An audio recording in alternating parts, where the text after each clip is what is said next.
Consecuencias de la realidad objetiva, subjetiva e intersubjetiva. Hola a todos. Hoy vamos a explorar las profundas consecuencias de la realidad objetiva, subjetiva e intersubjetiva. Estos conceptos son esenciales para comprender mejor nuestro mundo y para crecer como seres humanos.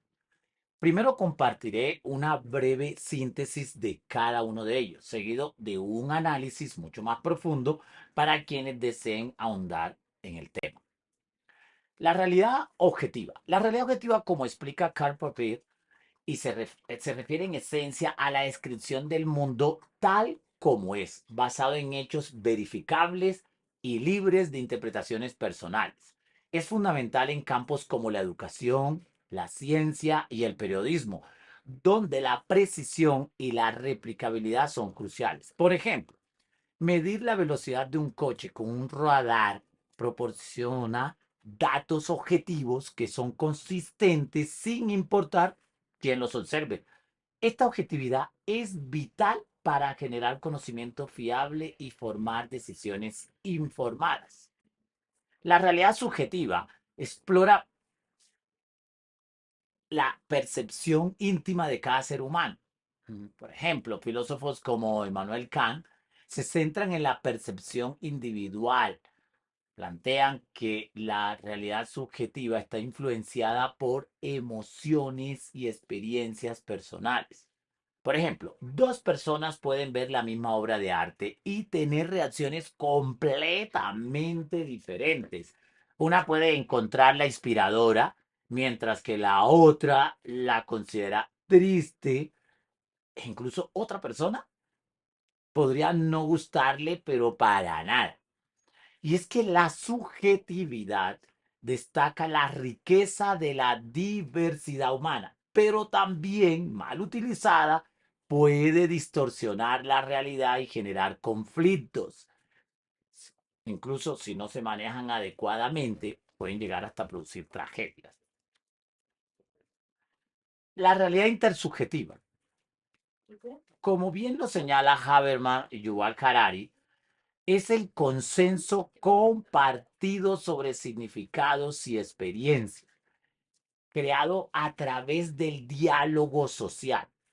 Este concepto se refleja en cómo un grupo de amigos podría definir la palabra diversión como compartir momentos juntos independientemente de la actividad. Y es que las realidades intersubjetivas, como las tradiciones culturales o las normas sociales, existen en el intercambio de información y pueden desaparecer si dejamos de hablar de ellas. Un mal manejo de estos relatos puede llevar a una manipulación ideológica, atraso, opresión, guerras, genocidios y esclavitud. Así que al comprender estas realidades podemos ser mucho más conscientes de cómo percibimos y construimos nuestro mundo, fomentando un entendimiento honesto y una convivencia armoniosa.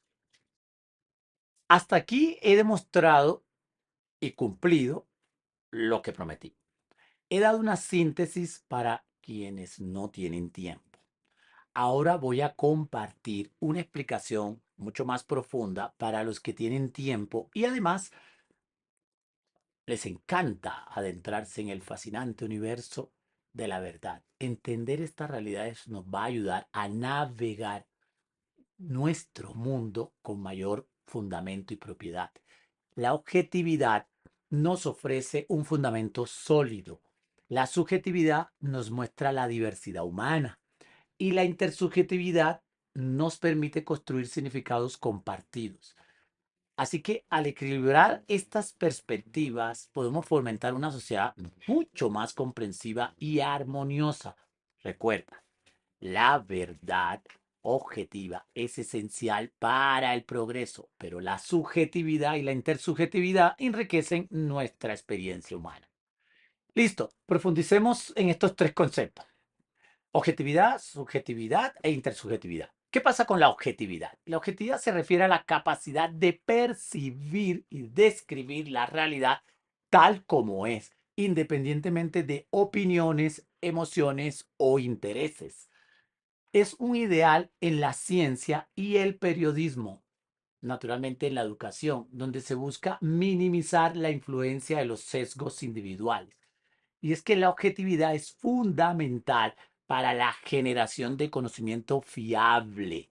Y en este caso, Emmanuel Kant, en su obra Crítica de la razón pura, aborda cómo los fenómenos son percibidos por los individuos y la existencia de una realidad independiente de nuestra percepción, sugiriendo que aunque nuestras experiencias son subjetivas, existe un noúmeno o realidad en sí misma que es objetiva.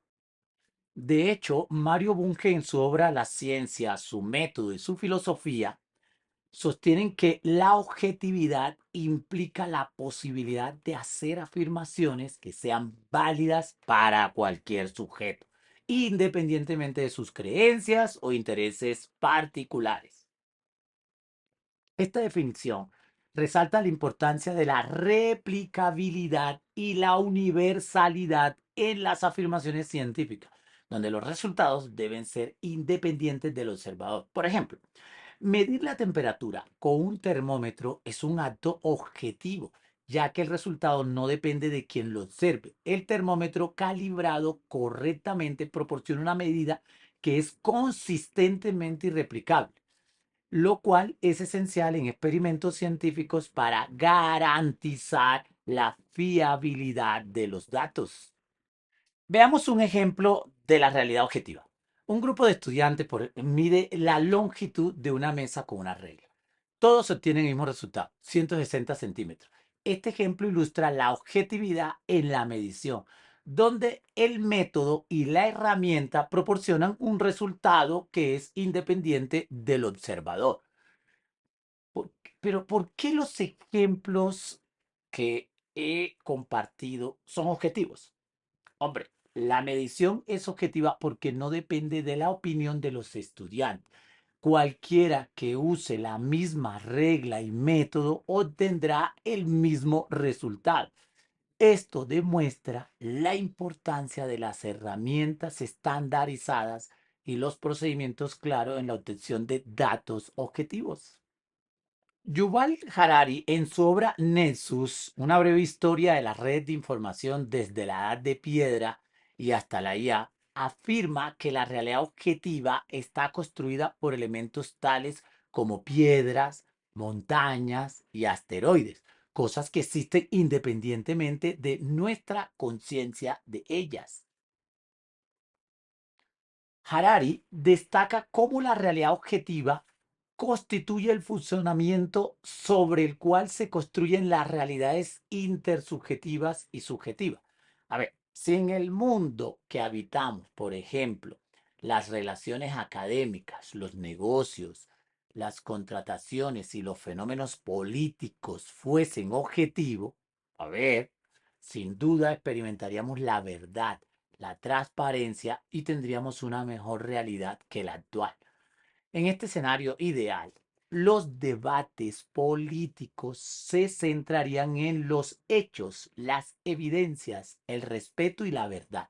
Sin embargo, a ver, ¿qué estoy diciendo?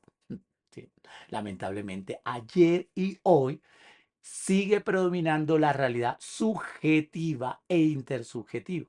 Y este predominio está haciendo estragos en la sociedad actual, destruyendo hogares, amistades, organizaciones empresariales y hasta naciones enteras. Alguien que me está escuchando y viendo en este momento podría decir, uff, tan exagerado. Pero para nada. Así que antes de adentrarme al concepto de realidad subjetiva y realidad intersubjetiva, voy a compartir un par de ejemplos del inmenso daño que hacemos cuando no nos interesa la realidad objetiva.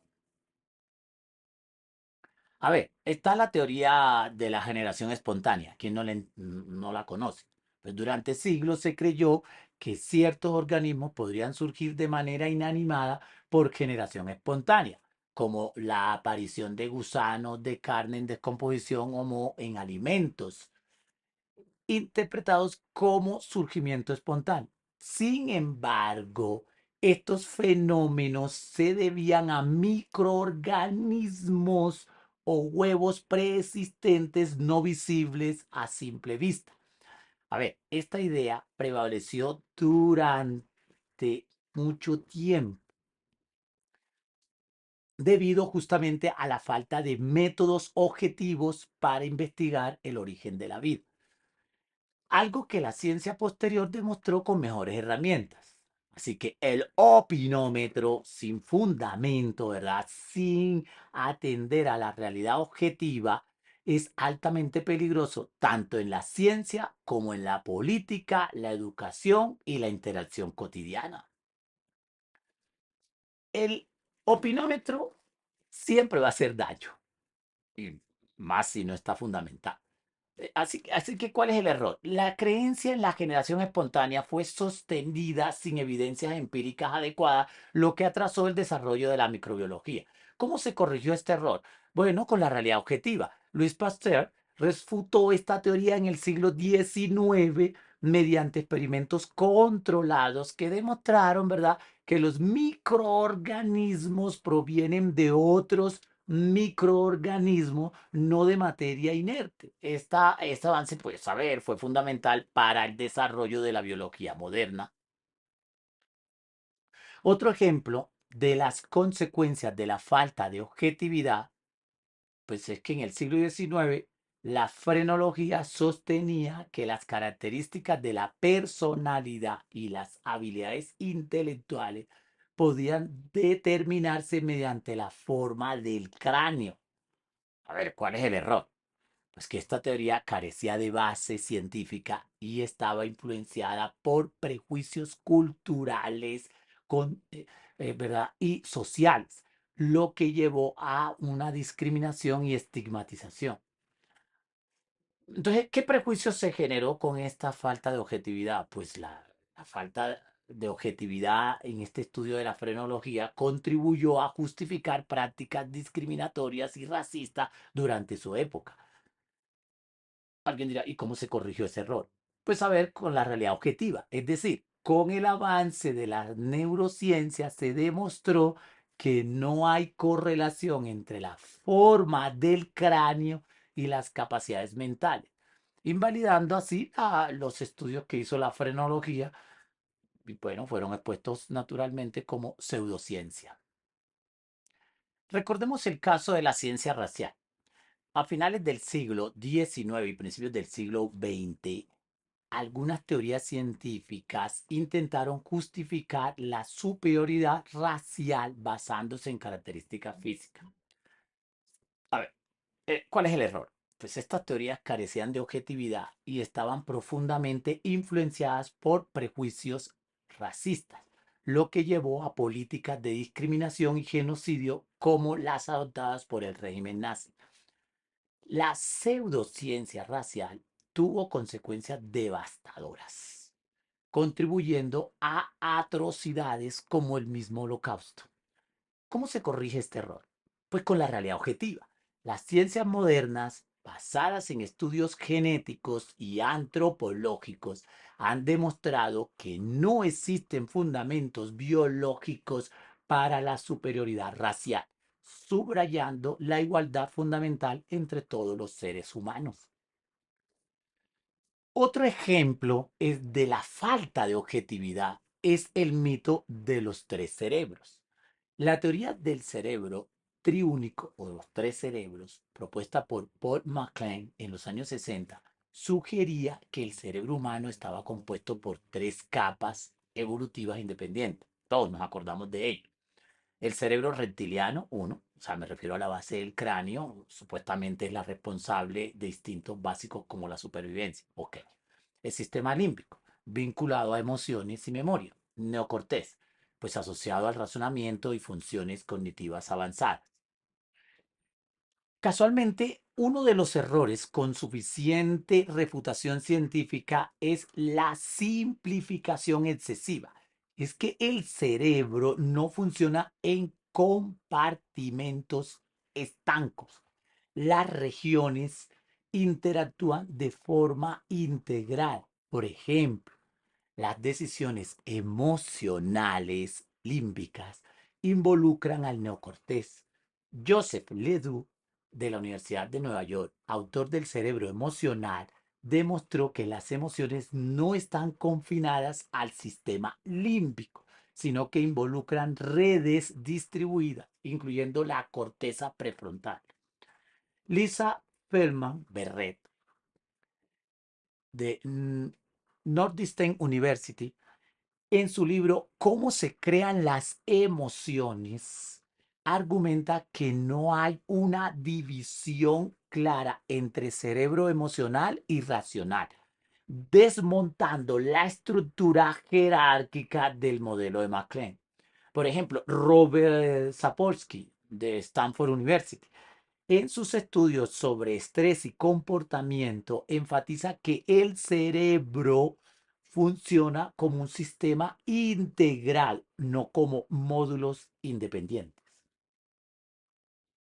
Existen sin duda una falsa jerarquía evolutiva. No hay pruebas de que las estructuras cerebrales más antiguas, como el tronco encefálico, operen de forma aislada. La evolución cerebral es un proceso continuo, no por capas. Aunque popularizada en marketing, ¿verdad? Para apelar a instintos primarios, esta teoría sigue careciendo de base empírica sólida. Hoy se considera un modelo desactualizado, pues ignora la plasticidad cerebral y la complejidad de las redes neuronales. La teoría actual sobre cómo aprende nuestro cerebro es la neuroplasticidad y aprendizaje basado en redes. La visión científica contemporánea se centra en neuroplasticidad. El cerebro se reorganiza constantemente mediante la creación de nuevas conexiones sinápticas. Aprender un idioma o tocar un instrumento, por ejemplo, modifica físicamente estructuras como el hipocampo o la corteza motora. Técnicas como la resonancia magnética funcional demuestran que incluso tareas simples activan redes neuronales distribuidas, invalidando la idea de capas independientes.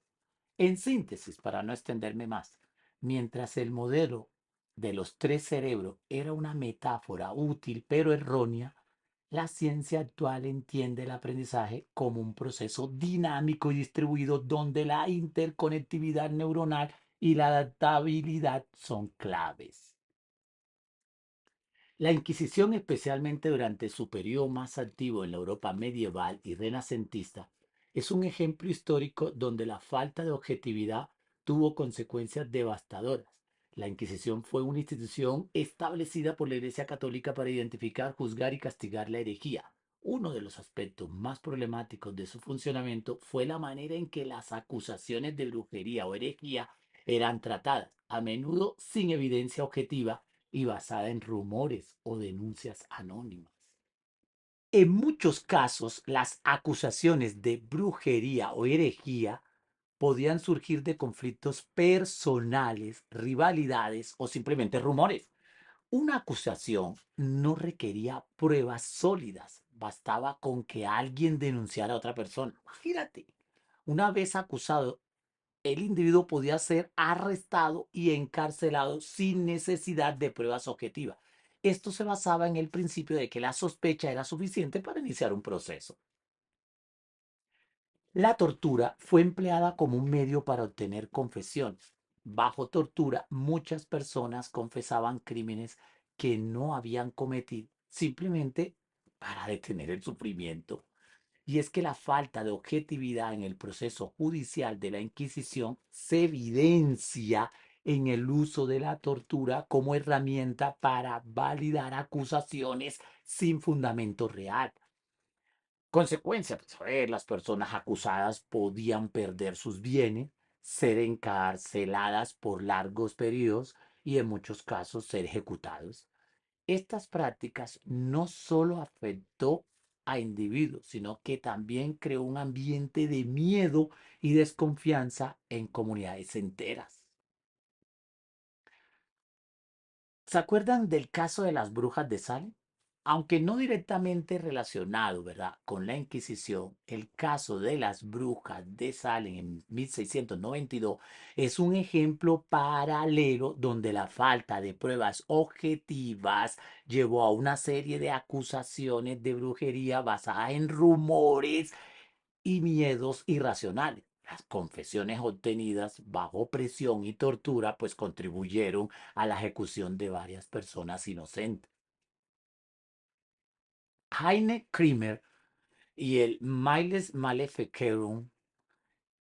Este manual, escrito en el año 1487, fue utilizado para identificar y perseguir a las brujas.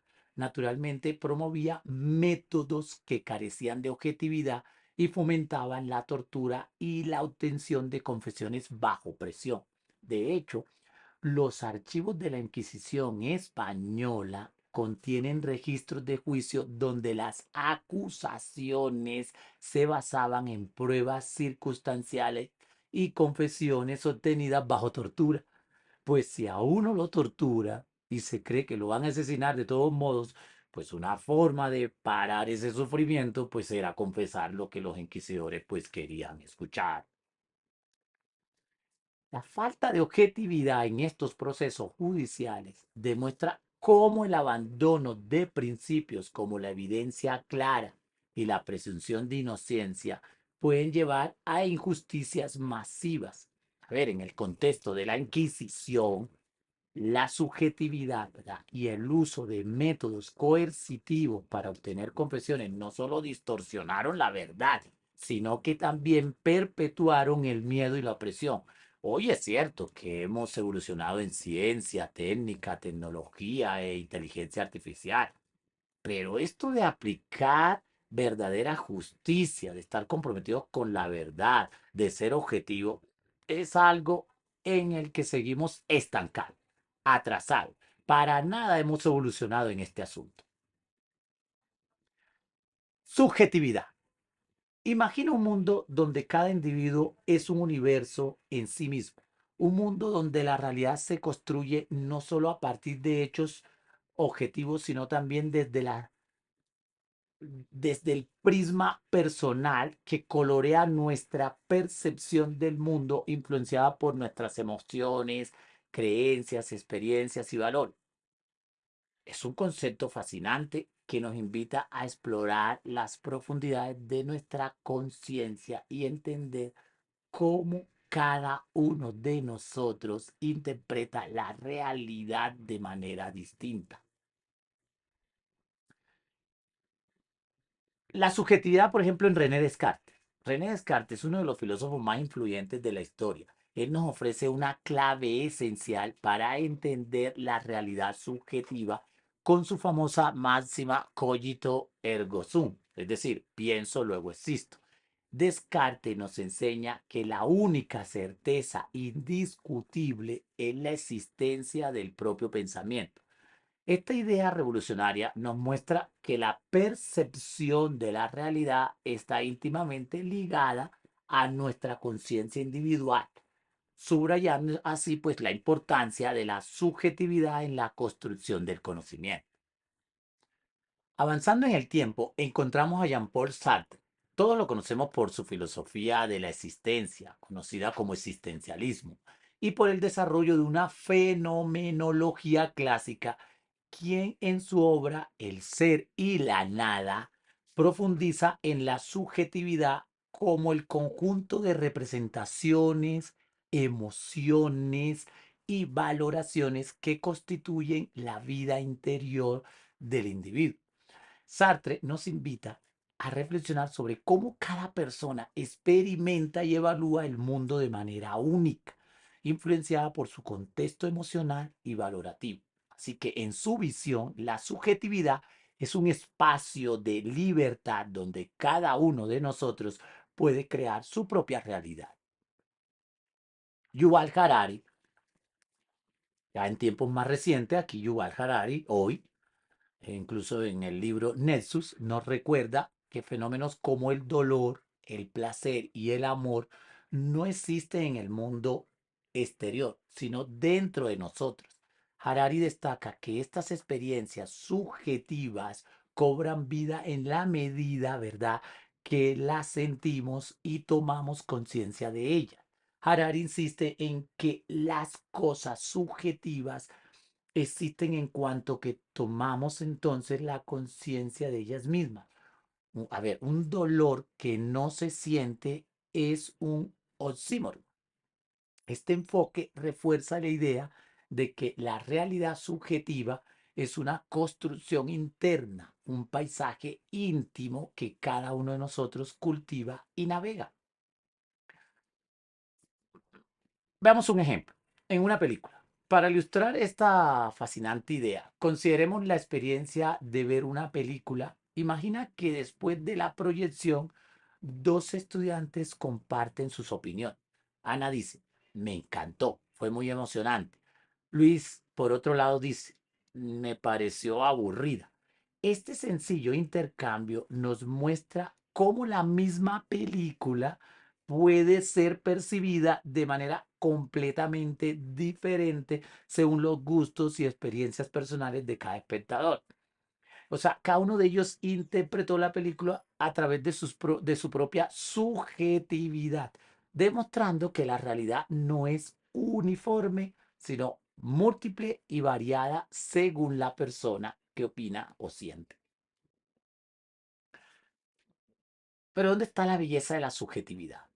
La subjetividad nos invita a reconocer que la realidad no es un conjunto de hechos objetivos e inmutables, sino una serie de interpretaciones personales que varían según quien las percibe.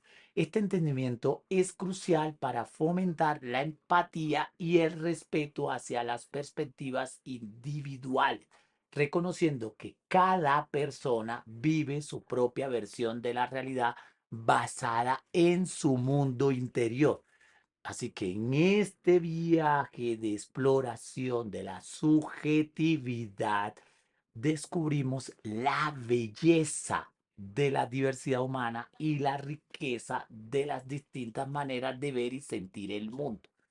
Así, cada uno de nosotros puede convertirse en su narrador de su propia historia, creando un tapiz único de experiencias y significados personales.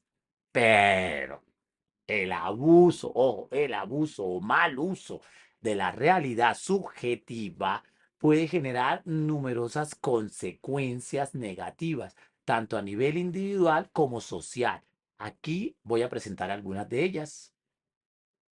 A ver, consecuencias individuales de la subjetividad, porque hay también unas consecuencias sociales. Ya voy para allá. La primera consecuencia individual es la distorsión de la realidad. Es decir, cuando la subjetividad se utiliza para justificar creencias infundadas o prejuicios, puede llevar a una distorsión de la realidad. Esto puede hacer que las personas ignoren hechos objetivos y se aferren a percepciones erróneas. A ver, los conflictos internos es otra consecuencia individual de la subjetividad.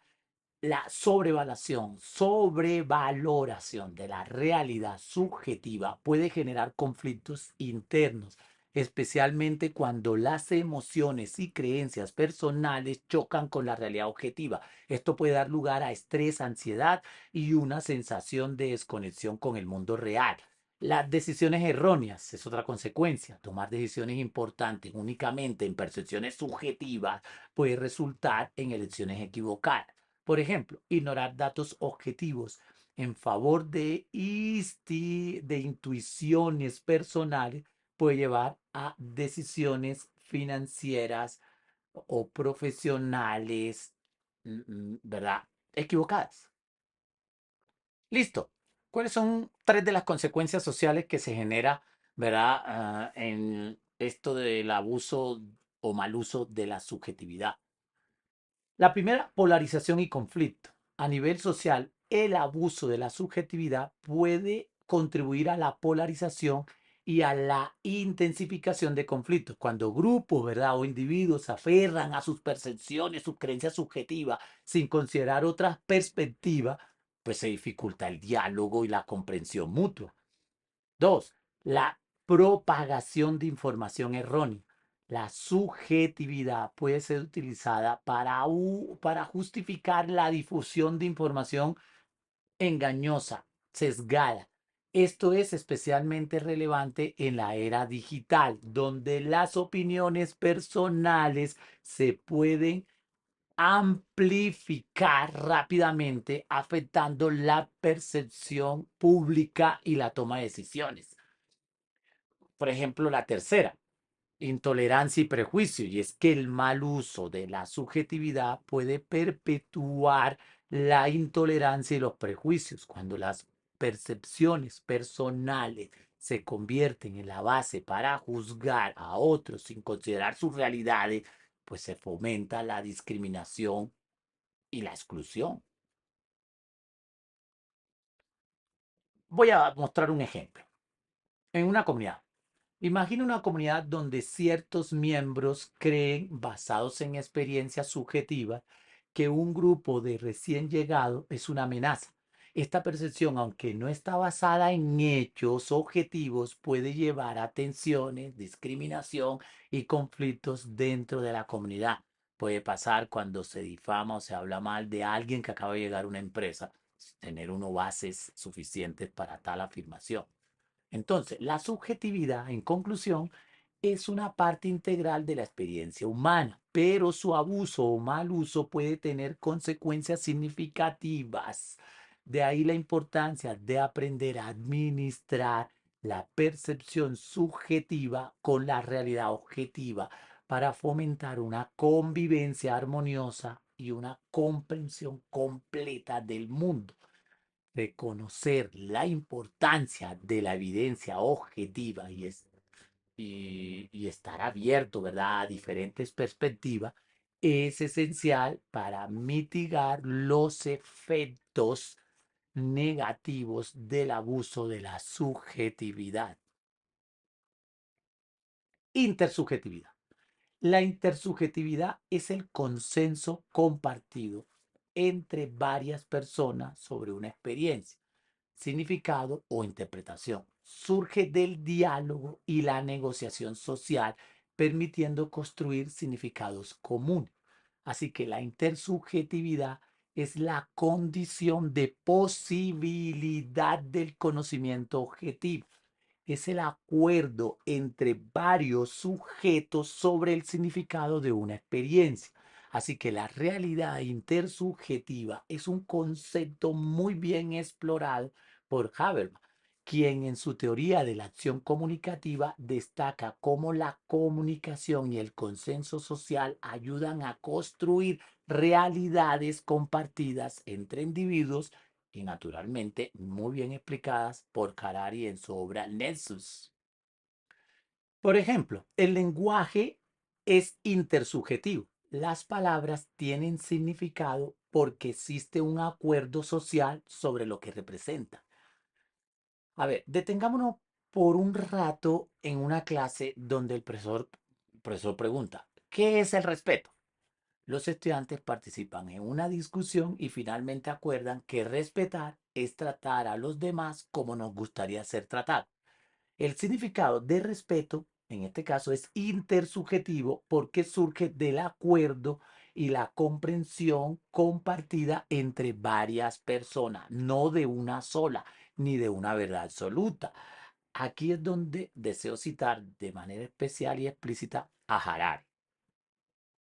Yuval Harari, en su obra Nexus, sostiene que ciertos relatos son capaces de crear un tercer nivel de realidad, la realidad intersubjetiva, mientras que las cosas subjetivas, como el dolor, existen en una única mente. Las cosas intersubjetivas, leyes, dioses, naciones, empresas y dinero, existen en el nexo que se establece entre un buen número de mentes.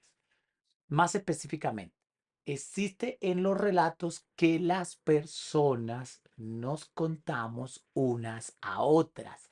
Así que la información de los humanos intercambian sobre cosas intersubjetivas. No representa nada que existiera antes de ese intercambio de información. Más bien es el propio intercambio de información lo que crea estas cosas. Mejor dicho, Harari aclara que decirle a alguien que siento dolor no crea el dolor. Y dejar de hablar del dolor que siento, pues no hará que desaparezca. De modo similar, decirle a alguien que he visto un asteroide no crea el asteroide. El asteroide existe tanto si la gente habla de él como si no. Pero el hecho de que muchas personas se cuenten relatos sobre leyes, dioses o dinero, sí que crea leyes, dioses o dinero. Si la gente deja hablar de ello, pues desaparecen. Así que las cosas intersubjetivas existen en el intercambio de información. Harari ofrece numerosos ejemplos acerca del comportamiento de la realidad intersubjetiva y la construcción de su relato. Harari, por ejemplo, en su magistral obra Nessus, que es la que estoy citando, toma como ejemplo la verdad acerca de las naciones. Es difícil entender que la nación a la que uno pertenece sea una realidad intersubjetiva que solo existe en nuestra imaginación colectiva. Rara vez escuchamos a un político decir estas cosas en su discurso. Resulta mucho más fácil creer que nuestra nación es el pueblo elegido por Dios, ese al que el Creador ha encomendado una misión especial. Un relato tan simple lo han contado repetidamente innumerables políticos desde Israel hasta Irán y desde Estados Unidos hasta Rusia. Según Harari, la segunda ventaja es que la verdad suele ser dolorosa e inquietante. Y si intentamos hacerla más reconfortable y favorecedora, ya no sería la verdad. En otras palabras, la verdad no se deja maquillar. En cambio, la ficción es muy maleable. La historia de toda nación contiene episodios oscuros que a sus ciudadanos no les gusta reconocer ni recordar. Es poco probable que un político israelí detalle en sus discursos electorales el sufrimiento infligido a los civiles palestinos por la ocupación israelí, pues esto no le daría votos. En cambio, un político que construya un mito nacional ignorando hechos incómodos, que se centre en el pasado glorioso del pueblo judío y que embellezca la realidad, siempre que sea necesario, tendrá mayor posibilidad de acceder al poder. Esto ocurre no solo con Israel, sino con todos los países e ideologías políticas. Así lo expone muy bien Harari en su obra Nexus. La fidelidad rigurosa a la verdad es esencial para el progreso científico y también es una práctica espiritual admirable, pero no es una estrategia política ganadora. No me quiero despedir hasta no contarles una sensible historia de esperanza en la que se demuestra que se puede contrarrestar una realidad intersubjetiva, y es que esta historia la cuenta justamente Adam Grant, autor de la magistral obra Piénsalo otra vez. Adam nos cuenta que en una tarde de 1983 en Maryland, Daryl Davis llegó a un gran salón para tocar el piano en un concierto de música country. No era la primera vez que se convertía en el único hombre negro presente en la sala, pero antes de terminar la noche, sería la primera vez que mantendría una conversación con un supremacista blanco. Después del concierto, un hombre blanco, entonces de avanzada edad, que había entre el público, se acercó a Daryl Davis y le dijo que estaba muy sorprendido de ver a un músico negro tocando el piano como Jerry Lee Lewis. Daryl le respondió que de hecho Lewis y él eran amigos y que el mismo Jerry siempre había reconocido que su estilo estaba muy influenciado por la música negra. Aunque el hombre parecía bastante escéptico, invitó a Daryl a tomar un cóctel. Aquel hombre reconoció enseguida que nunca había tomado un cóctel con una persona negra en toda su vida. Al final explicó a Daryl el por qué. Tú que me estás escuchando y viendo, imagínate, este hombre era nada menos y nada más que miembro del Ku Klux Klan, el grupo de racistas blancos que llevaba más de un siglo asesinando afroamericanos y que solo 2 años antes había linchado a un hombre. Si de repente te encontraras delante de una persona que siente un profundo odio hacia ti y hacia todas las personas con las que compartes el color de tu piel, tus respuestas instintivas serían iniciar una pelea o salir corriendo o quedarte, a ver, petrificado. Y con toda la razón del mundo. Pero Dari tuvo una reacción muy distinta. Estalló en una carcajada cuando el hombre sacó su tarjeta de socio del Ku Klux Klan para demostrar que no era ninguna broma. Daryl recordó una pregunta que tenía en la cabeza desde que era un niño de 10 años. A finales de la década de 1960 estaba practicando en un desfile de los Boy Scouts cuando los espectadores blancos empezaron a arrojarles latas, piedras y botellas. Era la primera vez que se enfrentaba a una expresión abierta de racismo. Y aunque lo más normal hubiera sido sentir una profunda rabia, él se quedó desconcertado. ¿Cómo, cómo puedes odiarme si ni siquiera me conoces? Al terminar la conversación, el hombre del Ku Klux Klan le dio su número de teléfono y le pidió que lo llamara siempre que volviera a tocar en la zona. Daryl le tomó la palabra y al mes siguiente aquel hombre apareció con un grupo de amigos suyos para ver su actuación. Con el tiempo, aquella amistad se acabó y el hombre acabó dejando el Ku Klux Klan. Aquello también supuso un punto de inflexión en la vida de Daryl.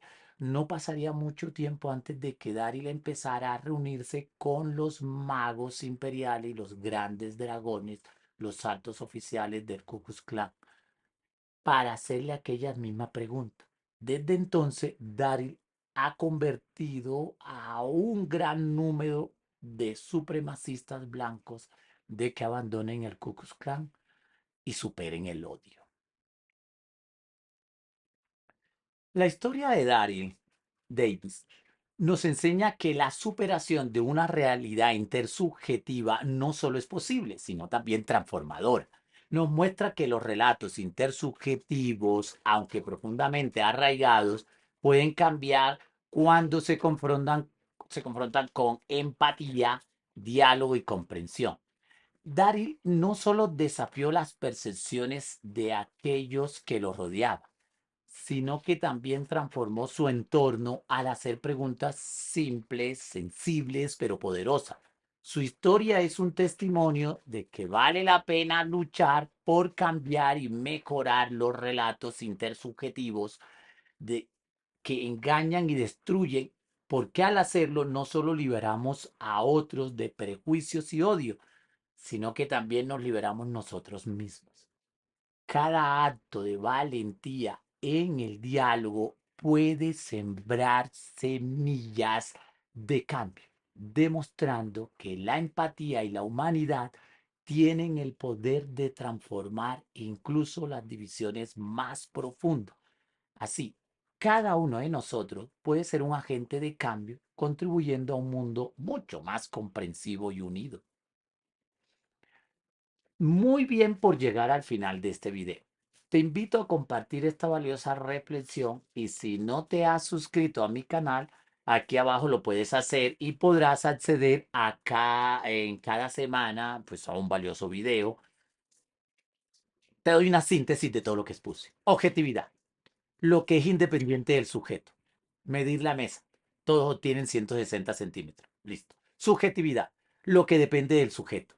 Opiniones sobre una película, sobre una canción o lo que cada quien piensa sobre algo. Intersubjetividad, lo que se construye entre sujetos. Por ejemplo, acuerdos sobre el significado de amistad. Ese es un acuerdo que se hizo en grupo. Eso es intersubjetividad. Tu servidor, Pablo Romero Ibáñez.